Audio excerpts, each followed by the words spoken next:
বর্ষায় ভাসায় তীর, ভাঙে দুকুল, ঘরবাড়ি আর ফসলি জমি গিলে খায় রাক্ষসে তিস্তা।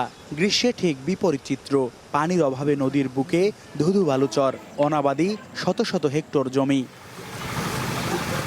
কয়েক দশকের এই দুর্দশা লাঘবে 2021 সালে তিস্তা মহাপরিকল্পনার উদ্যোগ নেওয়া হয়। নানা আশ্বাস আর সমীক্ষার পরও শুরু করা যায়নি কাজ।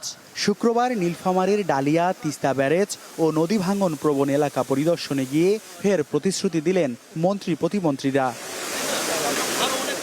অংশীজনদের সঙ্গে বৈঠকে বসেন সরকারের 3 মন্ত্রী। এ সময় ত্রাণ ও দুর্যোগ মন্ত্রী জানান, নিজস্ব অর্থায়নেই তিস্তা মহাপরিকল্পনা বাস্তবায়ন সম্ভব। আর পানি সম্পদ মন্ত্রী বলেন, দেশি বিদেশি বিশেষজ্ঞদের মতামত নিয়ে দ্রুত সময়ে শুরু হবে প্রকল্পের কাজ। বর্তমান সরকারের মেয়াদেই প্রকল্পের 70 থেকে 80% কাজ শেষ করার কথা জানান পানি সম্পদ প্রতিমন্ত্রী। এটা বাস্তবায়ন করতে 12 থেকে 13 হাজার কোটি টাকা লাগবে। এটার জন্য আমি মনে করি আমার দিক থেকে এটা বিদেশের মুখাপেক্ষি হওয়ার কোনো প্রয়োজন নেই।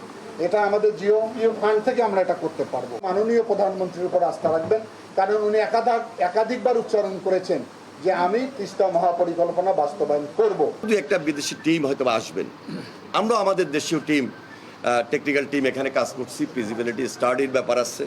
সব কিছু সম্পন্ন হওয়ার পর আমরা আশা করছি খুব শীঘ্রই, যত কম সময় নেওয়া যায় অত কম সময়ের মধ্যে এই প্রজেক্টটা যেন দৃশ্যমান আমরা করে দিতে পারি, সেই দিকে আমাদের নজর। এই তিস্তা ব্যারেজ নিয়ে বিগত দিনে কে কি করেছেন আমরা সেই বিষয়ে যাব না। এই সরকারের আমলেই আমরা 70 থেকে 80% কাজ বাস্তবায়ন করতে চাই। এদিকে মুন্সিগঞ্জের নয়নের খাল ও রিকাবি বাজার খাল পরিদর্শনে এসে স্থানীয় সরকার প্রতিমন্ত্রী বলেন, সারা দেশে 20,000 কিলোমিটার খাল নদী খনন ও পুনঃখনন করা হবে।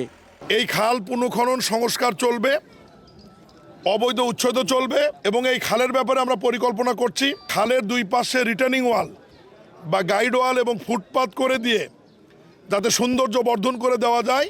নির্বাচনের আগে দেয়া বিএনপির সব প্রতিশ্রুতি পর্যায়ক্রমে বাস্তবায়ন করা হবে বলেও জানান মীর শাহে আলম। Mahmud Rafin, star news.